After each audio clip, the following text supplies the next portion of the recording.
Tonight's lecture is going to be by Dr. Kathryn Volk. Kat got her bachelor's at Wittenberg in Ohio, then came here and got a PhD, went and did a postdoctoral fellowship at the University of British Columbia in Vancouver, and then came back to Tucson, where she's been for the last 2 or 3 years. Yeah, something like that.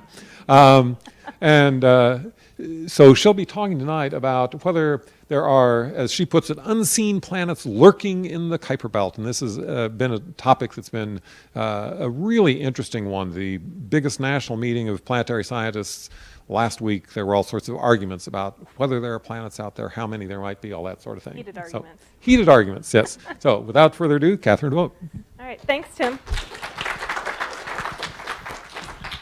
All right, so as Tim said, how's the volume, by the way? Is that okay?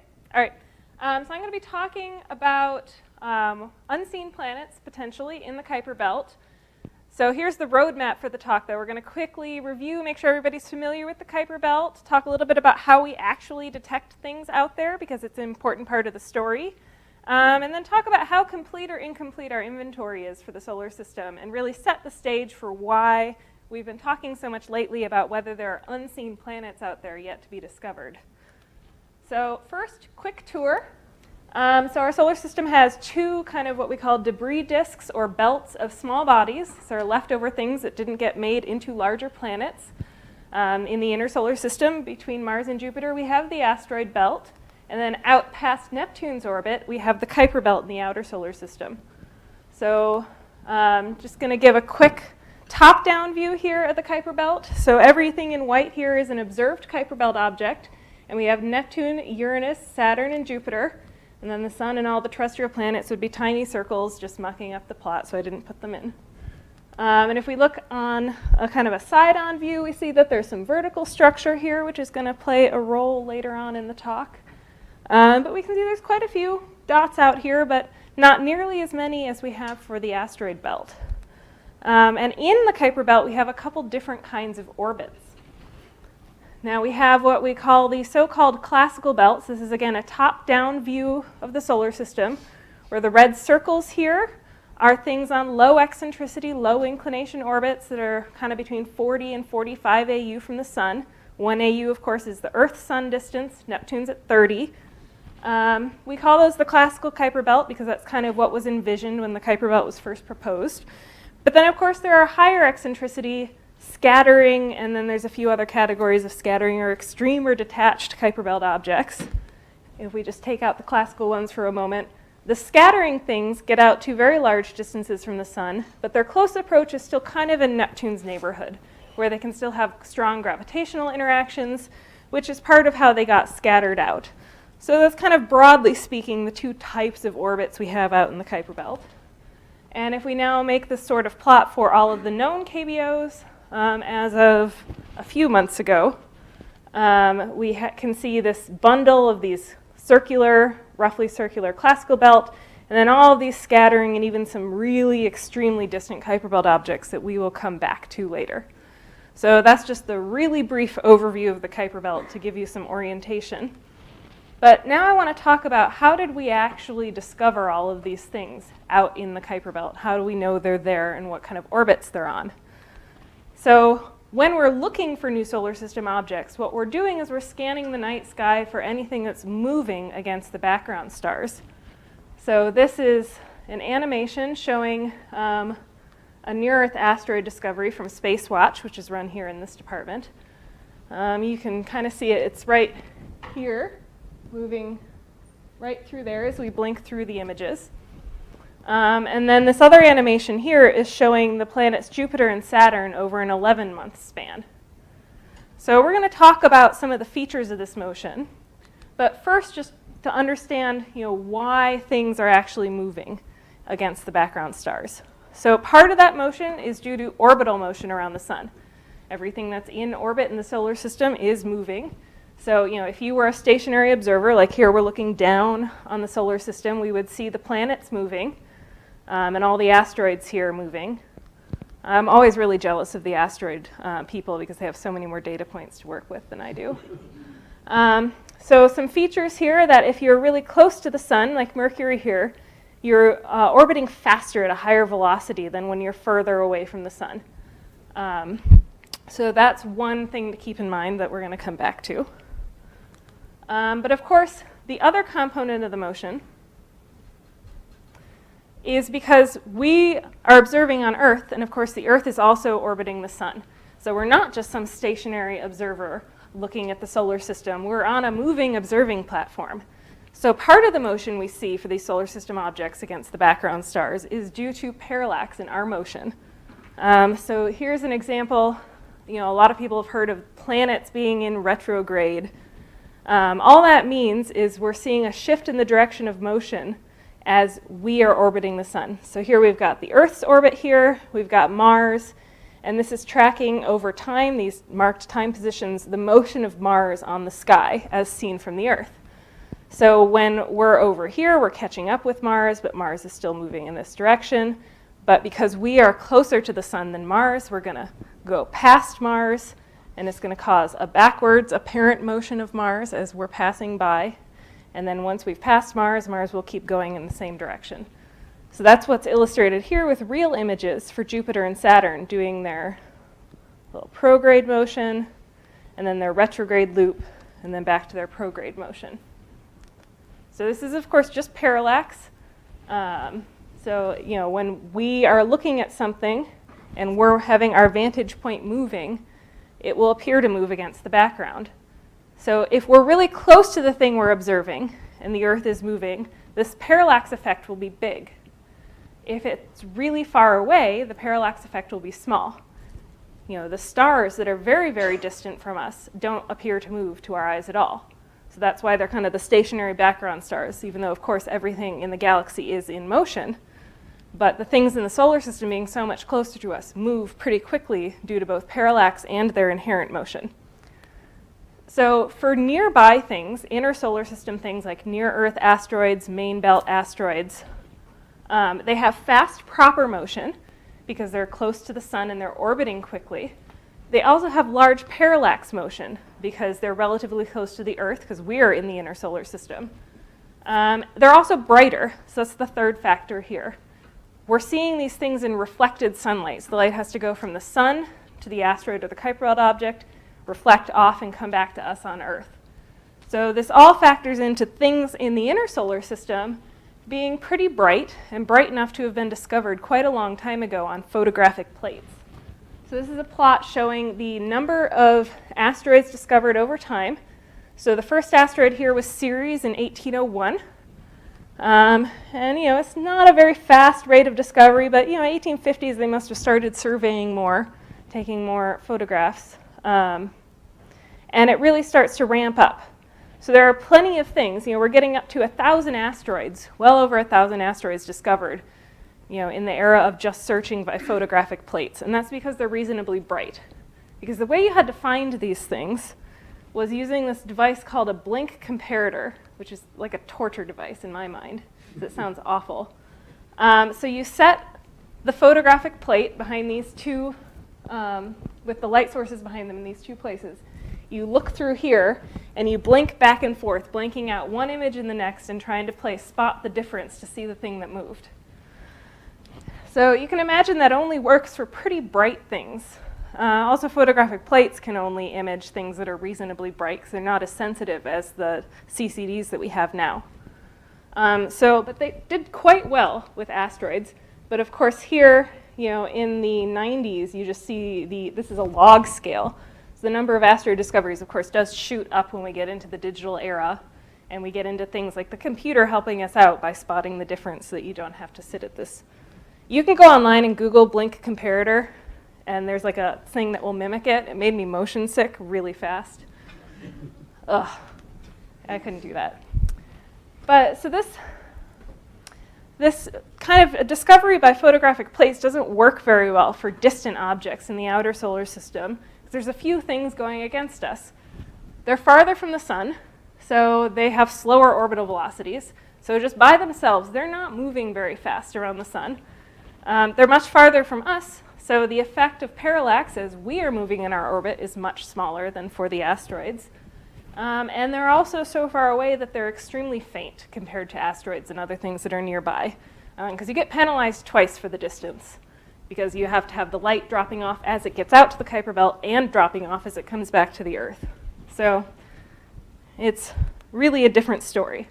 Now, of course, there was, spinning beach ball, that's nice. So there were some objects in the outer solar system discovered by photographic plate and blink comparator. Of course, the most famous one is Pluto in 1930. And that blink comparator in the earlier images was the one Clyde Tombaugh used. And these are copies of those photographic plates. There's Pluto on January 23rd. There it's moved on January 29th. If those arrows were there, I would never have spotted that. But it can work. But what we usually do now with CCDs is we take a bunch of images of the sky, we run the images through a search algorithm, and the computer picks out the things that are not stationary in the images. Now, it still involves a human looking at every candidate for Kuiper belt stuff. I think for the asteroid surveys, it's essentially fully automated for the most part. But Kuiper belt things, you tend to have to push it a lot closer to the noise level to see these things. So there's a lot of false positives. This animation is from a colleague of mine, Michelle Bannister. We work on an outer solar system origins survey, and she had to blink through an ungodly number of images and candidate objects to pick out the ones that were real. But this is a real one. This is 3 images taken over a span of about 2 hours. Each image exposure is about 2 minutes. It's much longer than you would do for an asteroid survey. And of course, in the last frame, there is an interloper, what she refers to as vermin of the sky, interfering with our survey. There's an asteroid there, and it's smeared out because it's moving appreciably during our 2-minute exposure time. And so I really like this because it shows, this is about how far our Kuiper belt object moved over the 2 hours that we were doing this discovery imaging. And the asteroid moved, half that distance in only 2 minutes of the exposure time, and is nowhere to be seen in the other images. So it gives you a sense of why asteroids are considerably easier to detect than Kuiper belt objects.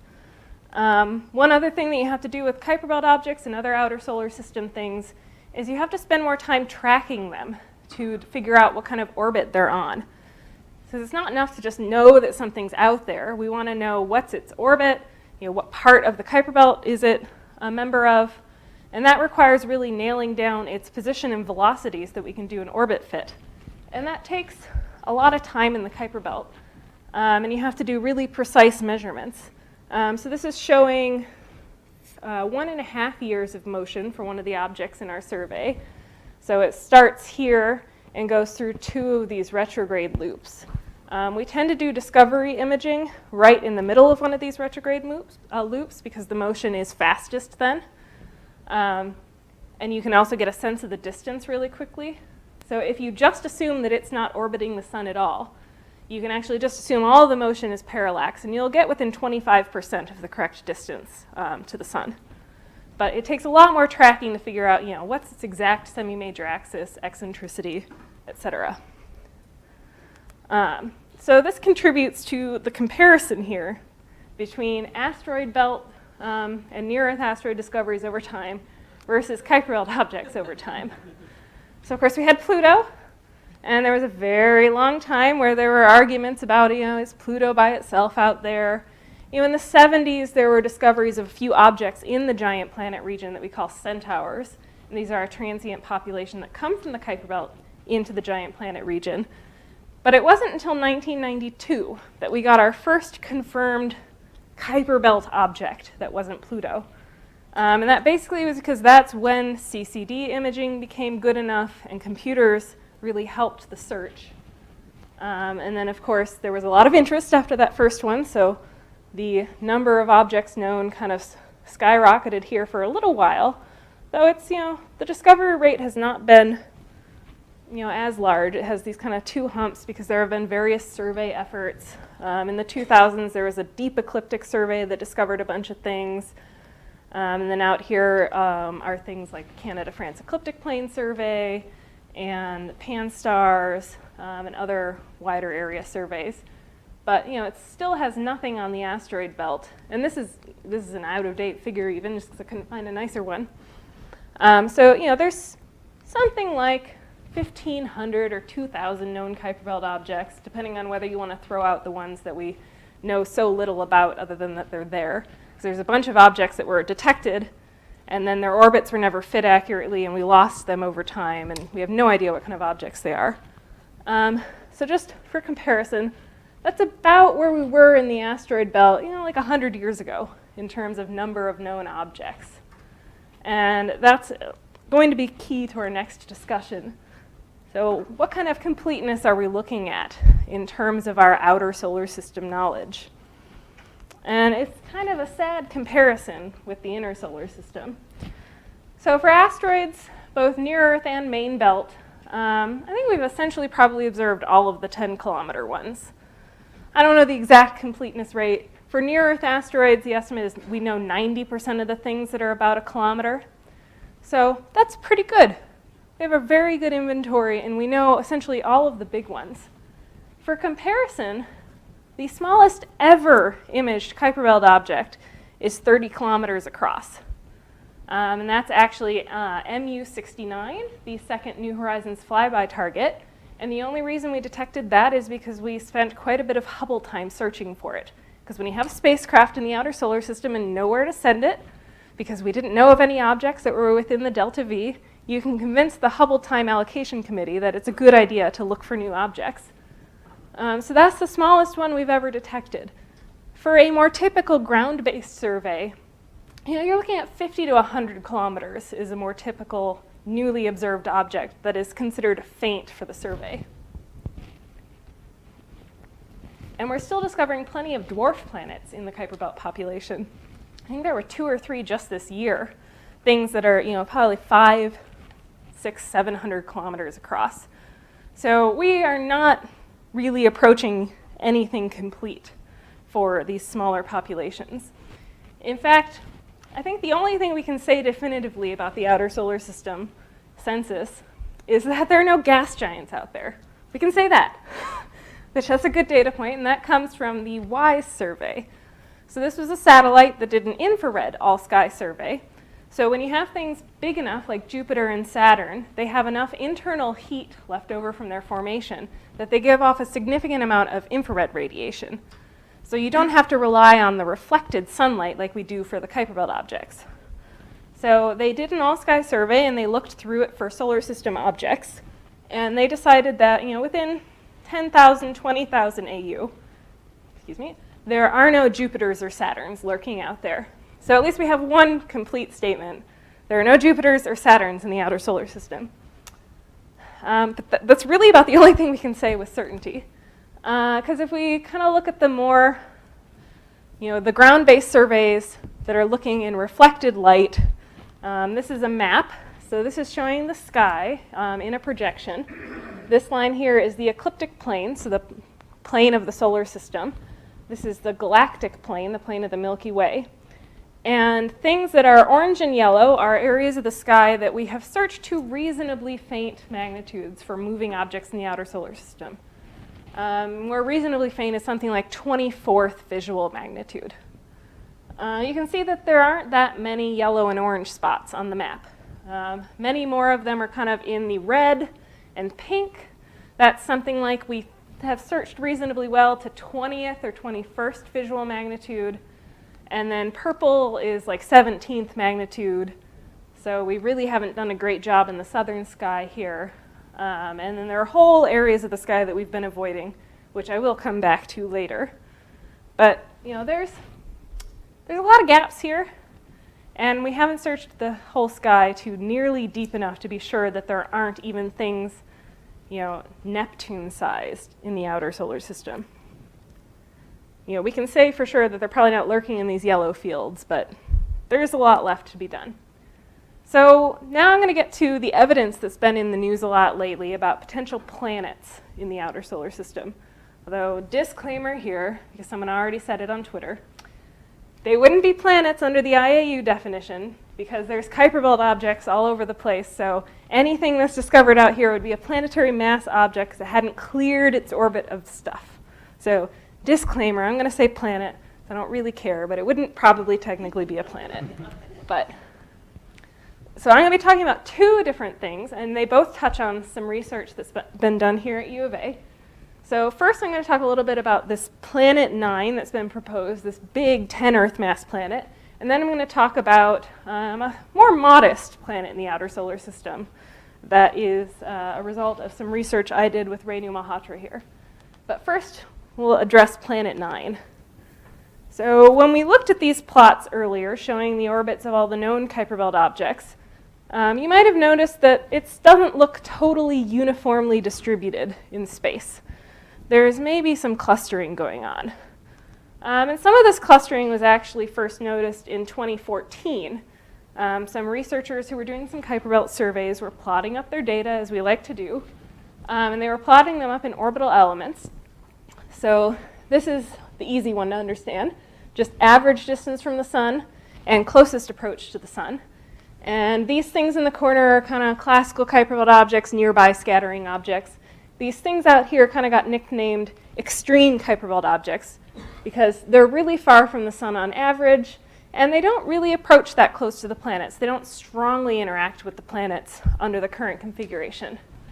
And then here they were looking at this semi-major axis again, but versus this argument of perihelion. Now every orbit, and I'm going to go over this again a little bit later because it's important to the smaller planet suggestion, but every object has an orbital plane that it's orbiting the sun in a plane, and that plane is going to intersect our reference plane, and the reference plane we use is the orbit of the Earth, the ecliptic plane. And where it intersects that reference plane, we call the ascending node. So that's where it's coming up through our reference plane. And the angle between that ascending node and where the object comes to perihelion, its closest approach to the sun, is called this argument of perihelion. So it's describing where things come to perihelion relative to where they cross the ecliptic plane.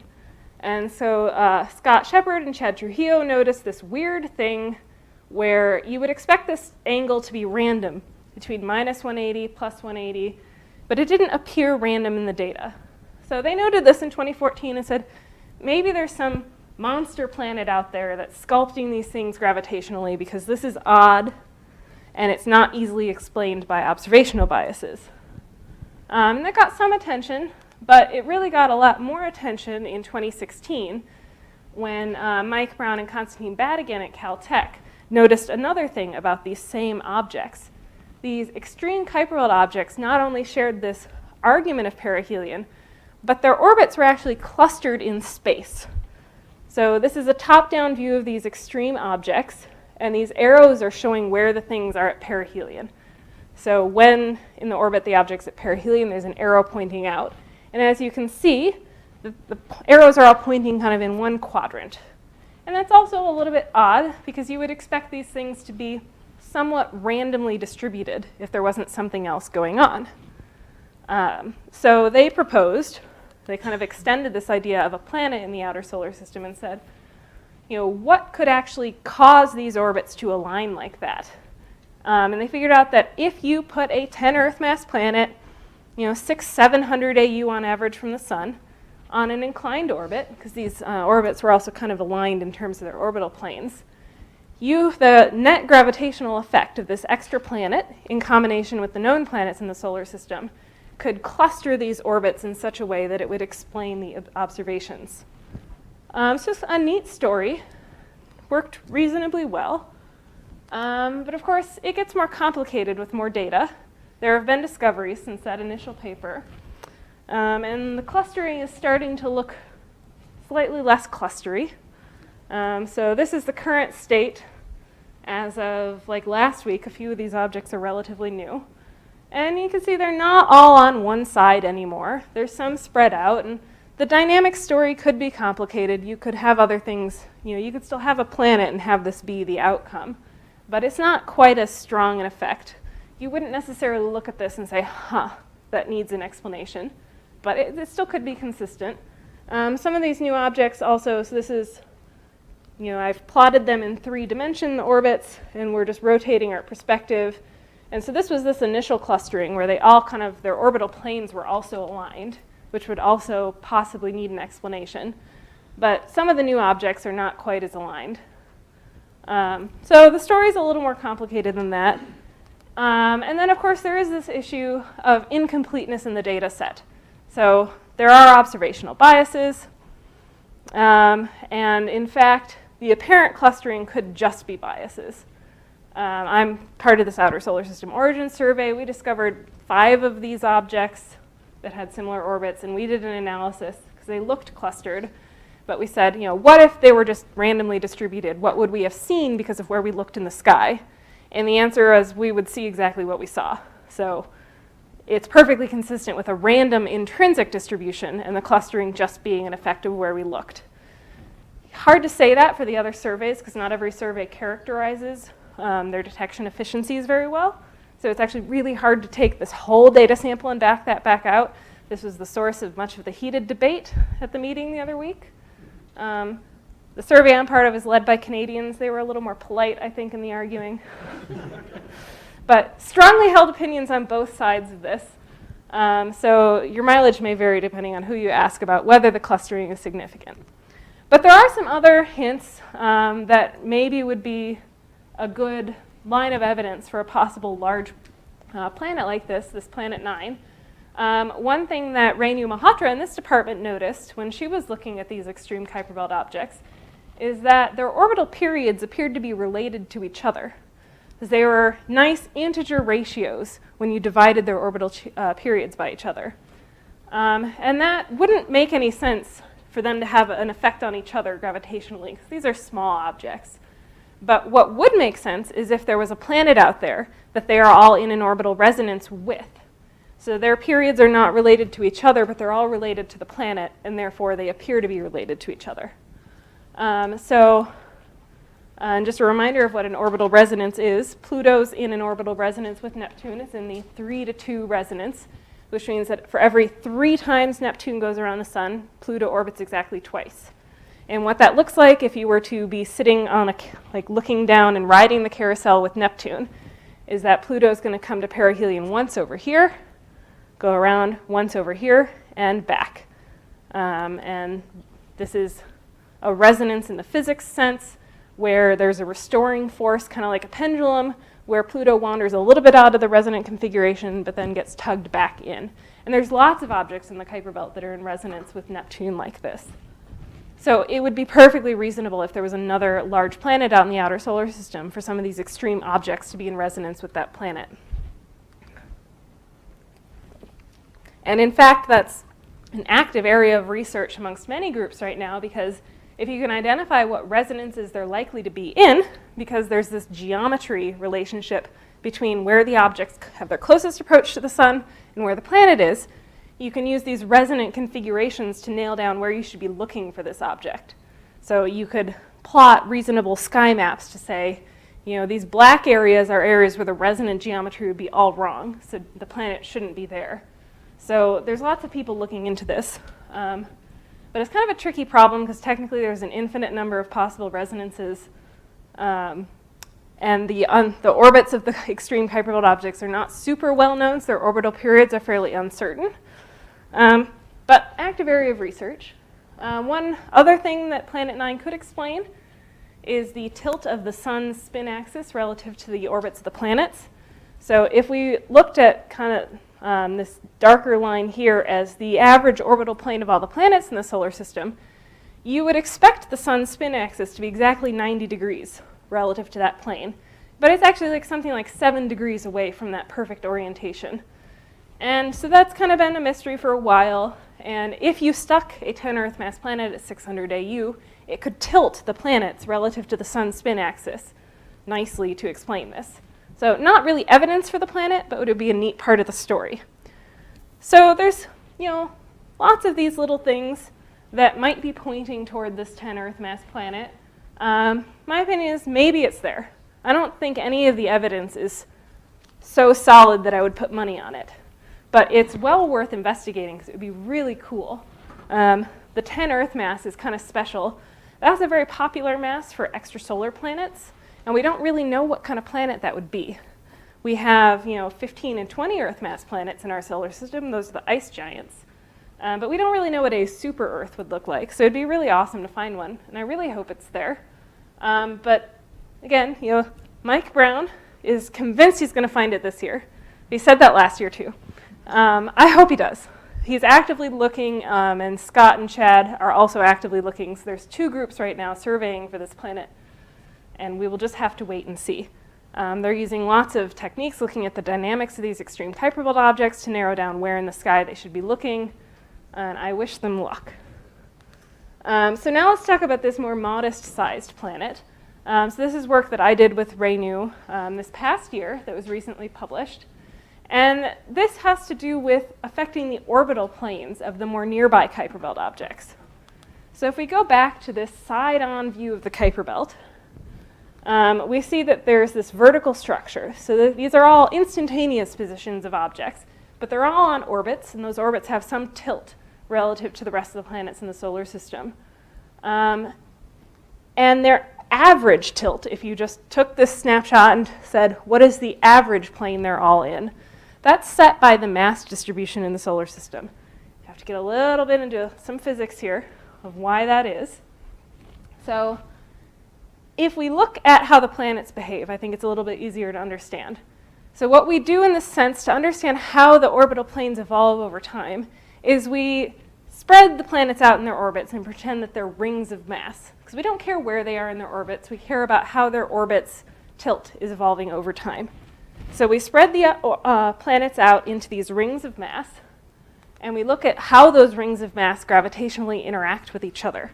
So they're all going to exert torques on each other because, of course, they're not perfectly coplanar. Every planet has some little bit of random tilt. And here I'm displaying that the line of nodes here where the planet is crossing the reference plane, because I could not figure out how to get a reference plane to look nice in this little video I'm about to show. So where it's black, the orbit is above our reference plane, and where it's gray, the orbit is below. So if you set these rings of mass in motion and calculate their mutual gravitational perturbations, they start to precess, or actually they regress, but the rings basically wobble around. And they all wobble around at different rates. The amplitude of their inclinations relative to our reference plane is also varying in time, and the line of nodes is going around. This is very similar to a spinning top. So if you've ever spun a top, you know that when you let it go, if you let it go at a tilt, that spin axis is going to wobble about the vertical. That is the same thing that's going on with the planet's orbits here. So the top is wobbling about the downward direction set by the Earth's gravitational field. So basically, these, you can think of the orbits as tops precessing around in response to the gravitational field of all the other planets in the system. So now if we go to the multitude of Kuiper belt objects, each one of their orbits is also going to be wobbling around in response to the masses of the planets in the solar system. So we can think of them as a bunch of tops.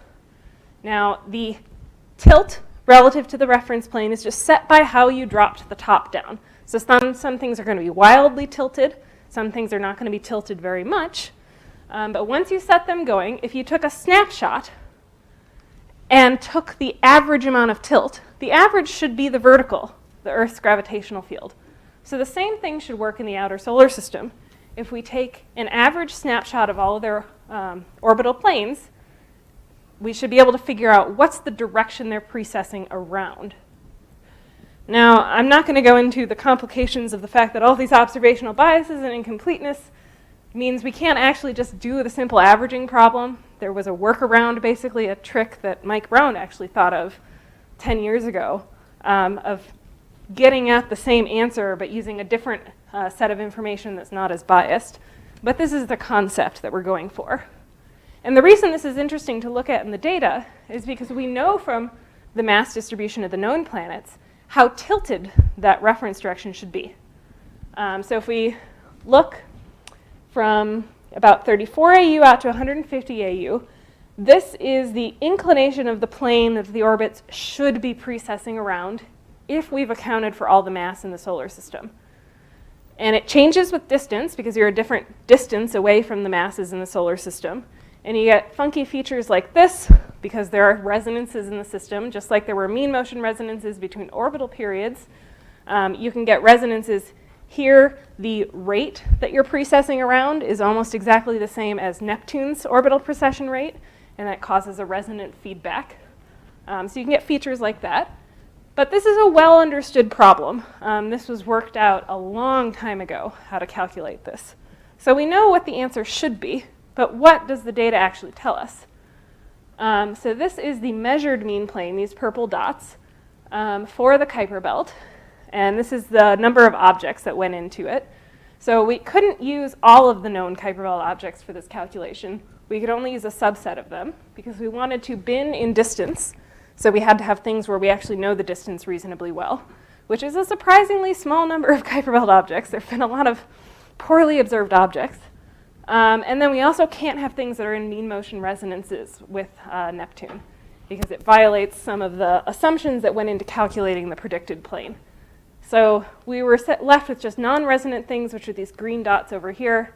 So in this region where the Kuiper belt's behaving pretty nicely, we had about 620 objects to work with. And then we had about 160 in the outer solar system where things are starting to look like they're behaving less. And I'll also plot up here, of course, this orbital plane can't just be defined by a tilt. It's also the direction of that tilt, where that plane is crossing the ecliptic. And that's this longitude of ascending node. And I show this because then it becomes clear that even here, in the outer part of what we would call the classical Kuiper belt, we're starting to see some deviations from the expected value. So the measured mean plane is starting to move away from what we expected. And then once we get out here, it's really not behaving at all. And we ran some statistical tests because, of course, the uncertainties on these things are a little bit tricky because it's small number statistics and there are biases. So we did a forward modeling problem. We said, okay, if we have 160 objects that we observed, if we observed them from a well-behaved population that had the mean plane that it should have, how often would we get an observation that was this far away from the expected value? And the answer to that was something like 1% of the time. So we're 99% sure that this is a real effect that requires an explanation. And the best explanation for this is that we have not, in our predictions, accounted for all the mass in the solar system. And when we looked at it, it actually doesn't take very much mass in terms of another additional planet or maybe 2 planets to cause this kind of warp in the expected mean plane.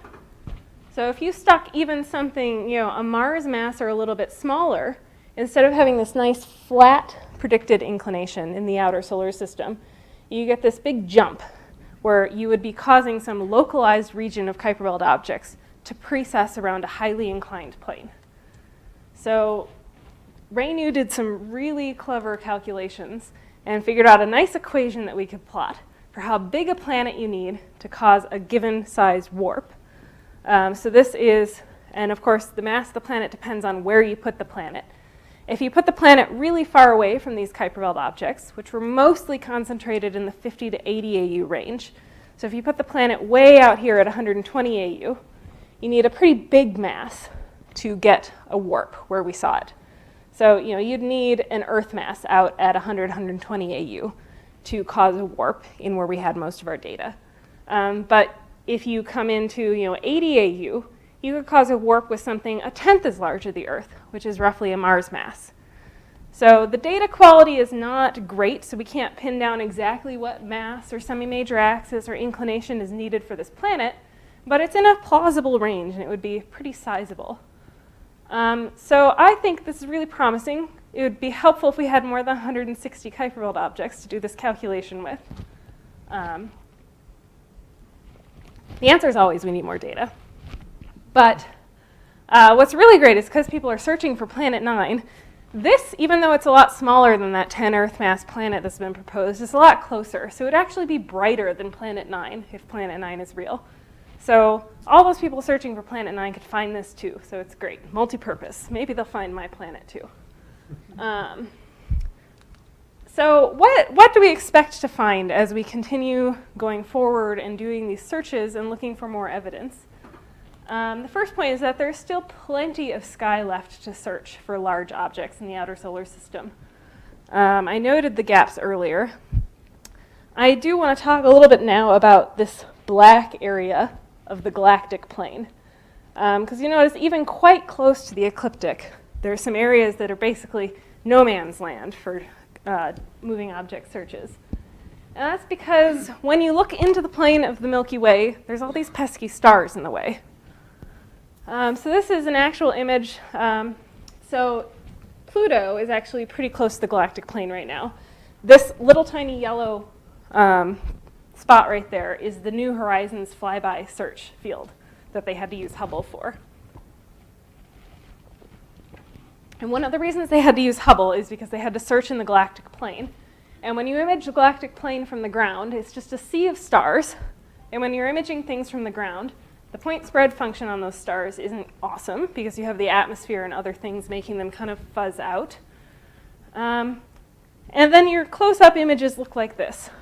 They tried to do a ground search, and these are images. Alex Parker blogged about their ground search for a flyby target. And they did find a couple things. So you can see this little tiny object here, which turned out to be a Neptune Trojan in their search field. But this looks pretty bad. You can imagine that there's probably a lot of other Kuiper belt objects in this field that just happen to be on top of stars when it was imaged, or they're in the fuzzed out region even if they're not right in front of the stars.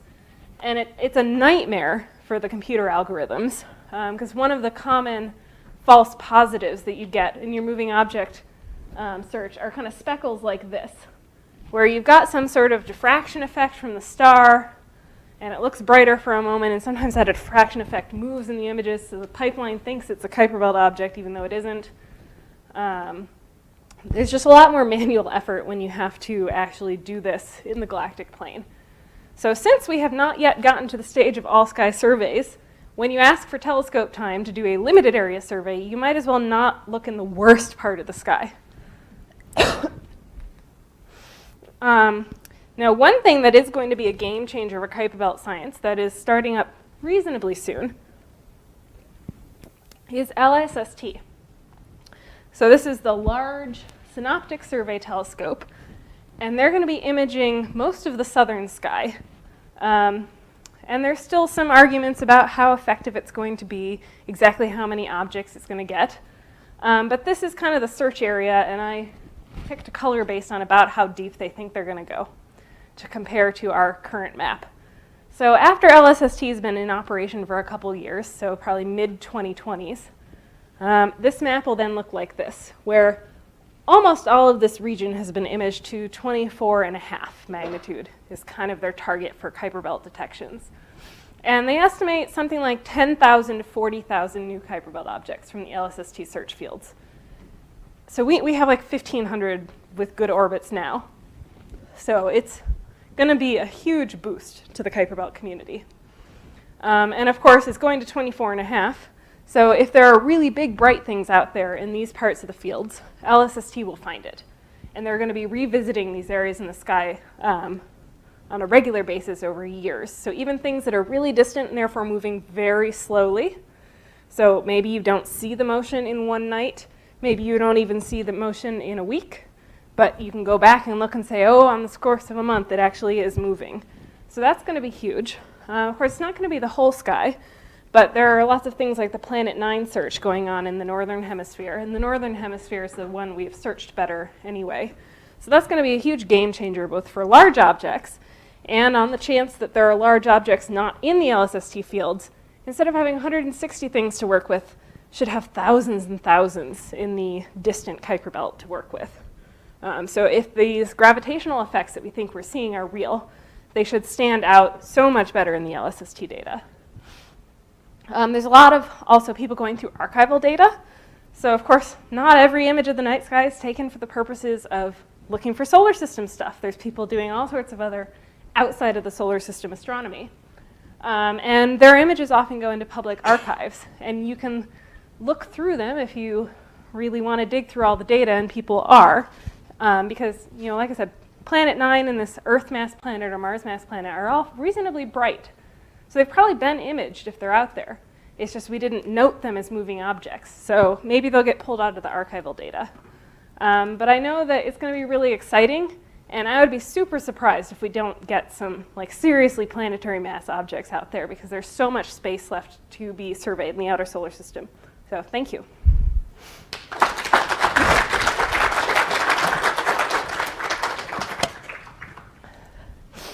Yes, questions?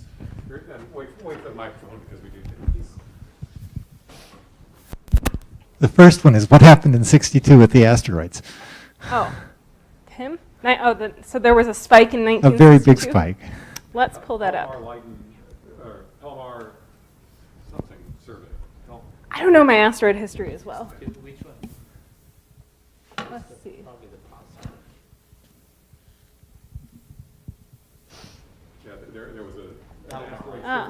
survey. P-Ly. Yeah, that's Yeah. Palomar, and I don't remember. Light. Is it light? Yeah. And the other question is, do the objects out there occlude the stars? Can you see them go in front of the stars? Yes, so that is actually how we get some of our best size estimates for the larger Kuiper Belt objects. And that's actually how we know how big MU-69, that tiny, tiny target is. Because we're sending a spacecraft to it, they actually deployed telescopes. They knew there was an occultation shadow last year, and they sent out people to get 5 or 6 occultation chords across the object to measure its size.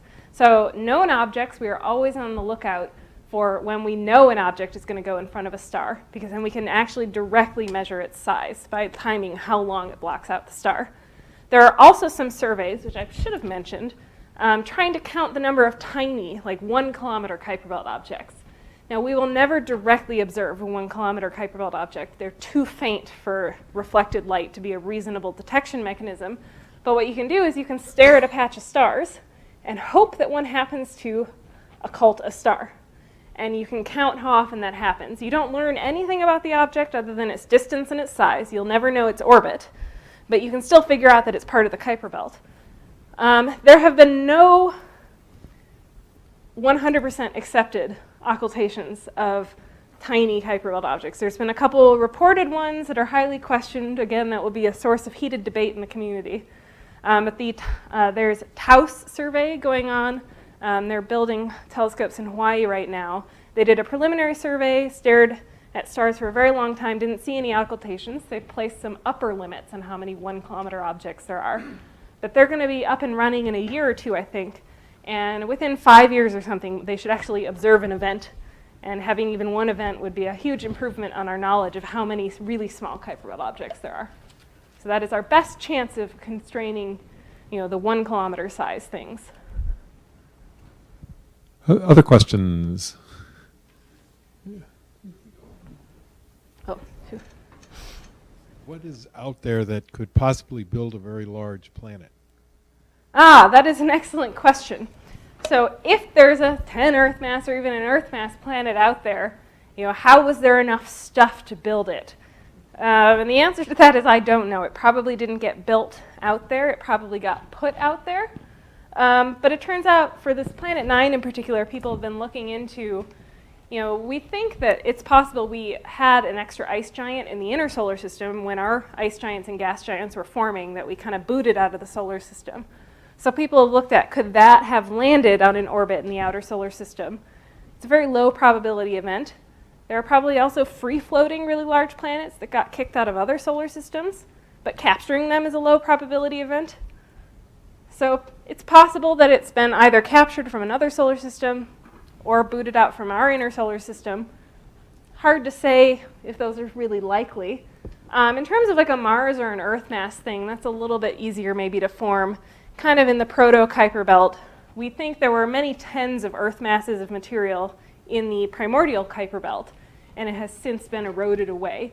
So it's not unreasonable that you'd have a Mars mass object just as a really large Kuiper Belt object that then got put out into the Kuiper Belt. But the 10 Earth mass object is a little bit trickier. You'd have to form it closer in.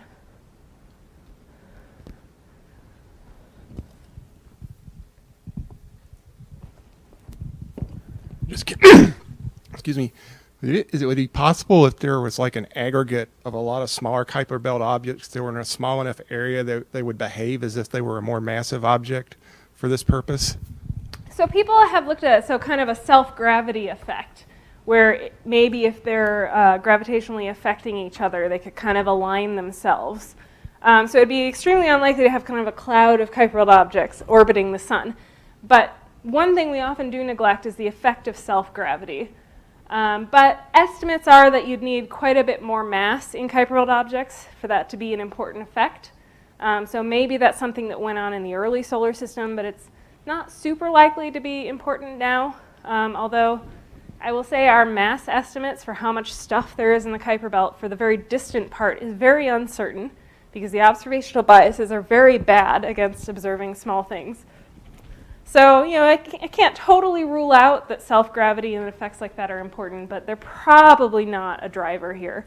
It's more likely that it is, one or two. For the warped plane, it could be two objects or something, but the more objects you add, the more their gravitational effects would kind of cancel out. So it's probably not a huge group of objects causing any of these effects. Other questions?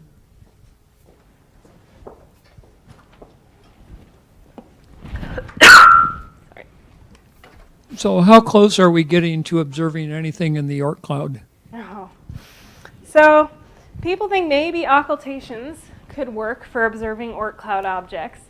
In terms of directly observing, the answer is never. But maybe through stellar occultations you could observe things. But it still remains that our best probe of the Oort cloud is seeing the stuff that comes in. So the Oort cloud is about 10,000 AU from the sun, roughly. So these are things where they are bound to the sun, they're orbiting the sun, but really loosely. So the effects of the other stars in our galaxy and the galactic tidal effects are important, and that's why they're kind of this cloud of objects that have been torqued in all directions. And those outside forces sometimes kick them into the inner solar system as long-period comets. So that remains our best probe. We do observe Oort cloud objects in the form of those long-period comets. But in terms of observing something in the Oort cloud itself, maybe occultations. I did see a poster once at a meeting where people were trying to calculate, could you actually, for something that distant, measure the occultation? And they thought it was maybe possible. So maybe. But the density, when you spread them out in a sphere like that, is really low. So I think the odds of catching an event at the right time are really low. And they'd be very fast. So you have to do high cadence observations. So I'm not going to hold my breath on that. But it is technically possible, but not direct observations. Any other questions?